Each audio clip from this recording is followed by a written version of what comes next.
on the counter.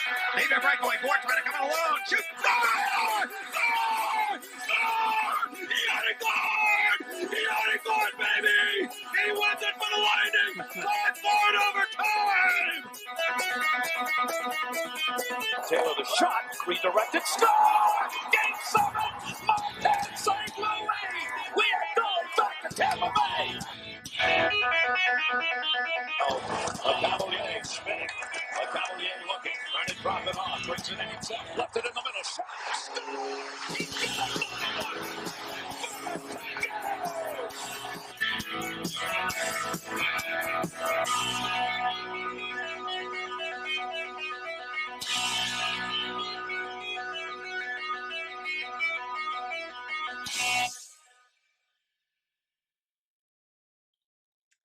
Welcome back to a new episode of Quick Strike. My name is Jake Ricker. I'm here with my good friend Michael. Michael, I bet you're doing good today. How you doing, my friend?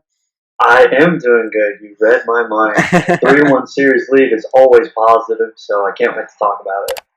Yeah, this was an interesting game for the Bolts. I know a lot of fans were not too happy with the start of this performance, and we'll get into this, but I think anytime you come away with a win, it's something to be happy about. Now that we're up 3-1, so the Lightning will have a chance to close this series out on Wednesday, the game is going to be at 12 o'clock, by the way. I know a lot of fans aren't happy about that because early start times are often inconvenient for people, but this game will be at 12 o'clock. But the Lightning are used to playing the early game, so not too much of a big change from a team perspective.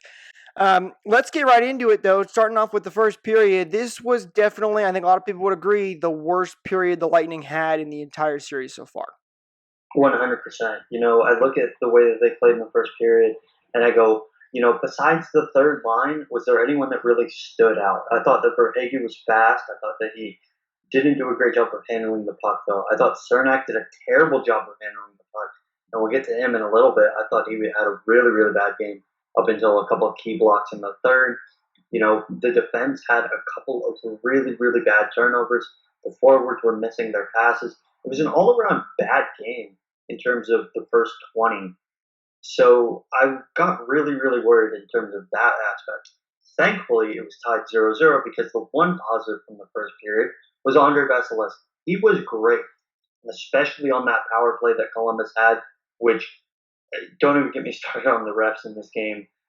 We might, go off on a tangent a little bit later, but he was great, especially during that penalty kill. Yeah, Vasi was a huge bright spot in this game and was a big part of the reason for the Lightning win.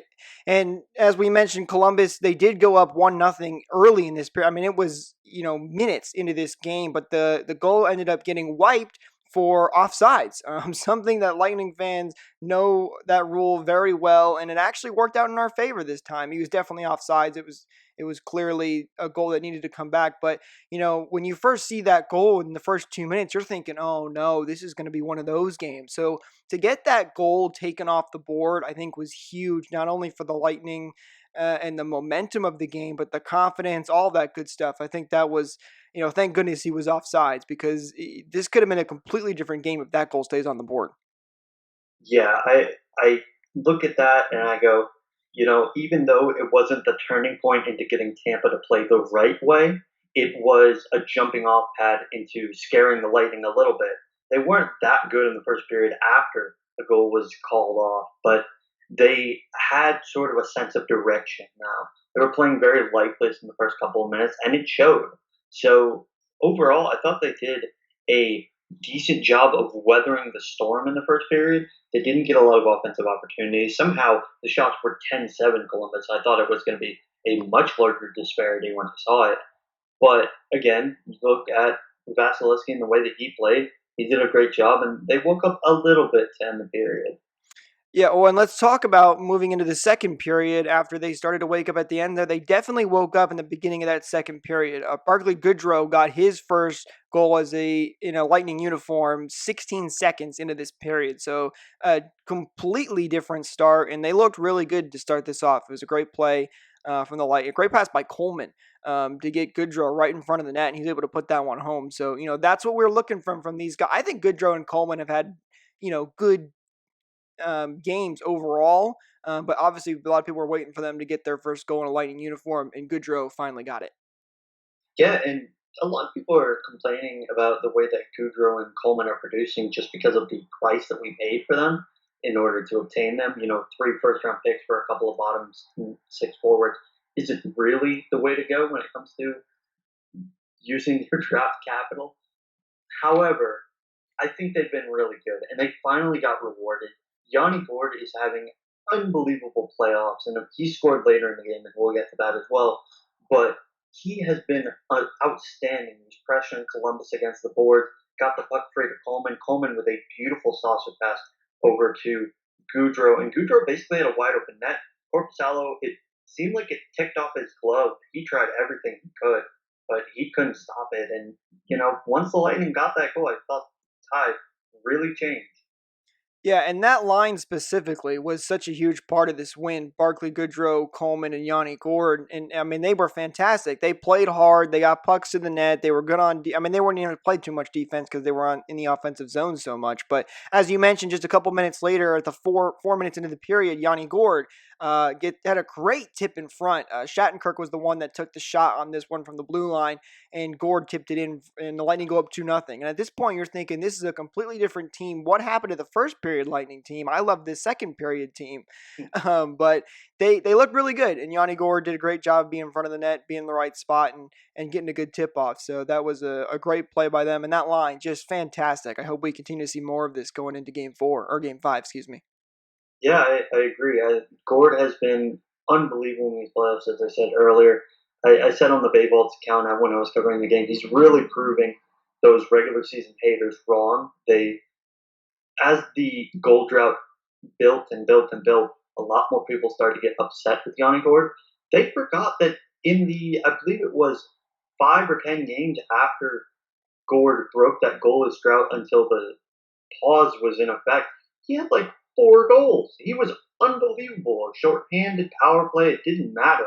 He was one of the best players on the ice for the Lightning. Even during that goal drought, the effort never left. And for Yanni Gord, that's going to be necessary for his whole identity as a player. Is if he shows effort, he's going to get rewarded. And he's gotten rewarded in these playoffs.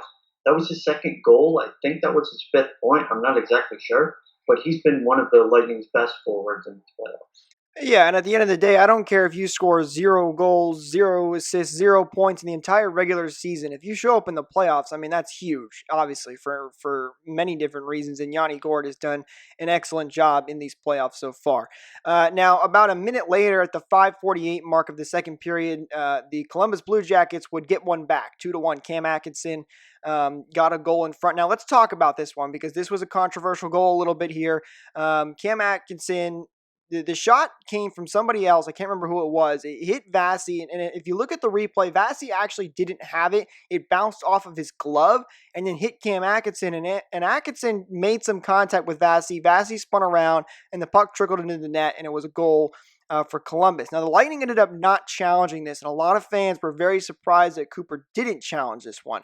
Now, I want to get your thoughts on this in just a second here, but personally, after looking at it a couple times, I can understand why Cooper doesn't make the challenge here. And I honestly don't know if the NHL would have overturned this. We've seen how inconsistent they are when it comes to goalie interference calls. And remember, if you get the challenge wrong, you get a penalty, which would not have been good after a goal like that.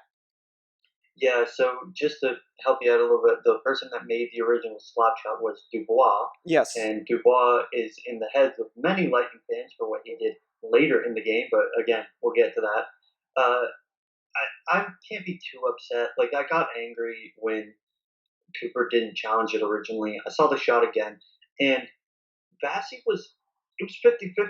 He was out of the blue a little bit. He was in the blue a little bit. Right. And the argument that I could come up with, and I don't think it's substantial enough for you to overturn the call on the ice, which was a good goal, was that Atkinson made contact with Vasilevsky's stick. Now, as you said, the original shot hit Vasilevsky in the glove, and he didn't hold on to it. The stick is not the glove; like they're on different hands. Right. However, it did go in on his stick side. So I would have said, that is a case.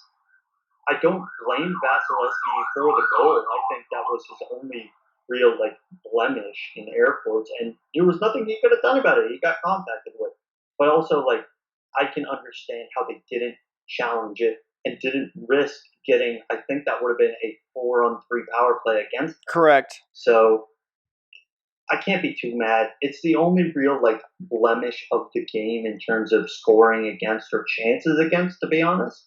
So it's whatever.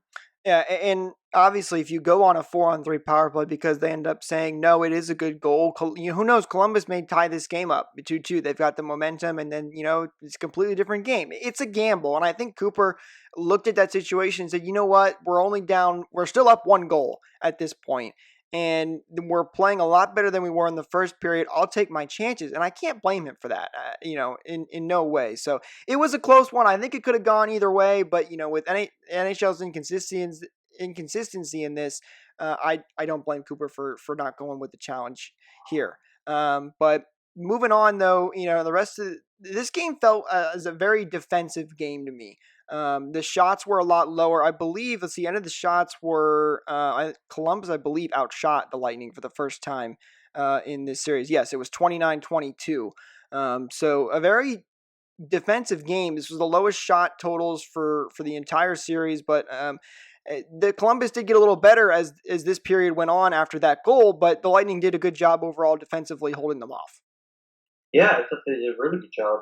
The fact that the Lightning only got 4 shots in the third period seems like a cause for concern, but when you are only up a goal, to allow your opponents to only get 8 shots on net in the third period of a game that they're trailing, I'm fine with it. Like, I thought they did a very good job of holding up Columbus. The shots they did get were extremely quality, and they did miss the net a bunch. Like, I think Yanni Gord had like 2 or 3 opportunities in the third period, missed the net on every single one of them. If that is the type of effort that you're going to take when you are stripping the puck away in your offensive zone, if you're just battling Werenski and Jones and Murray and whoever the other defenders are and trying to get the puck away from them and getting a shot away, I'm okay with you missing the net. You're also taking time off the clock. So that was the biggest thing for me was, even though the shots are missing the net, you are getting chances on that area, that giant red spot in net known as Jordan's Corpusala. Seriously, and he was really good in this game too. I want to get to him in just a second as we talk. Let's talk about the third period. Even though there were no goals in this period, there's a lot to talk about. One thing I want to talk about in this third period were the power plays. The Lightning did not score a goal on the power play. They ended up going 0 for 3 again. But something I noticed, and I don't know if you're going to agree with this, but I thought the power play looked a lot better than it did before. Now, obviously, at the end of the day, you want to score a goal, and that's all that really matters. And we're still missing Stamkos on that front. But I thought they definitely looked better. I mean, the one chance they had where I can't remember who it was. Somebody had a shot. It was a toe save by Corpusalo, and then Johnson came in and nearly had another chance, but Corpusalo lifted his leg out of nowhere and was able to stop Johnson. I mean, just some quality chances there, and you can't be too mad at that power play when you get quality changes. Because remember, for even the best teams, their power play percentages are 28%-ish, which is not a lot in the grand scheme of things. So the Lightning's power play definitely improved. So let's hope we continue to see that, and maybe we'll get a goal eventually in one of these games. Well, in order to have power play goals, you need to have power play opportunities. And of course, they only had 3 power plays in this game, one of which was in the final minute. Hey, that's more than we usually get. I'm just saying, like, they should have had way, way more. But again, that's not the major concern. The power play actually looked pretty good. I'm going to agree with you. That Maroon/Johnson opportunity where Corpusella made 2 leg saves, unbelievable. Whatever. Like that is so ridiculous, acrobatic. That is a type of save that I would be just jumping up in my seat if Vasilevsky made that save and giving him a standing ovation. And I was like, wow, what a save! What a couple of saves by Jonas Corpusalo. He was awesome in the third. Even when the Lightning did get shots on net. However, if I'm going to say one negative about the power play, this isn't my negative for the entire game. It's just about the power play. Kucherov, shoot the puck. You have a rocket of a Yeah. shot. You are one of the best shooters in the league. I believe you're a 30-time 40 goal scorer or 30-time 40 goal scorer. Shoot the puck, man. Like, there's no Stamkos. Nobody's afraid of Johnson. Stop trying to be a playmaker. You had one really good opportunity making plays, but shoot the puck. Right, and we've mentioned that before. Stamkos not being on the power play is obviously a huge, change, and Kucherov needs to be that top guy, even better than he normally is when Stamkos is on the power play unit. But hopefully he'll be back soon, and Kucherov can get back in his element. I don't think Kucherov played too terribly either, though. He did have a couple of opportunities, and there's a lot more attention on him with Stamkos being out. But speaking of your negatives, let's go into and talk about here our positive and negatives from the game. Now, I know you said your negative was Kucherov not taking the shots. What's your positive from this game? Well, the Kucherov not taking shots on the power play isn't necessarily my negative for the whole game. And my negative for the whole game doesn't really revolve around the Lightning. It revolves around the NHL. The Columbus Blue Jackets twice hit someone from behind. Twice. They had Dubois hitting Killorn from behind, and I believe it was Atkinson hitting Sergachev from behind. And don't get me wrong, the second one was not as bad as the first one. I thought Killorn was done for the series because of the way that he landed and the way that he went sideways into the boards. However, you need to protect your players when stuff like this happens. If any of the Columbus people were to get on Twitter and talk about how, that's not a penalty, I would have said, if that would have happened to Zach Werenski, Seth Jones, Pierre-Luc Dubois, whoever, you guys would have gone apoplectic. Like, those penalties or those calls should be made. And they did get a penalty for the Killorn one, but, like, the league needs to take a look at that. That's not acceptable. And hopefully, if they get a fine, whatever, if they get a suspension, great, because that's a suspendable type play, especially when you do it twice. So hopefully they take a look at it. If they don't, I'm going to lose my mind. My positive was the third line. Third line was awesome. Goudreau, Coleman, Gord looked fantastic. Great for Goudreau to get on the board. Great for Yanni to keep on with his tremendous playoff performance. And even when the Lightning were struggling in the first period, that line was good. And it got better as the rest of the lines got better.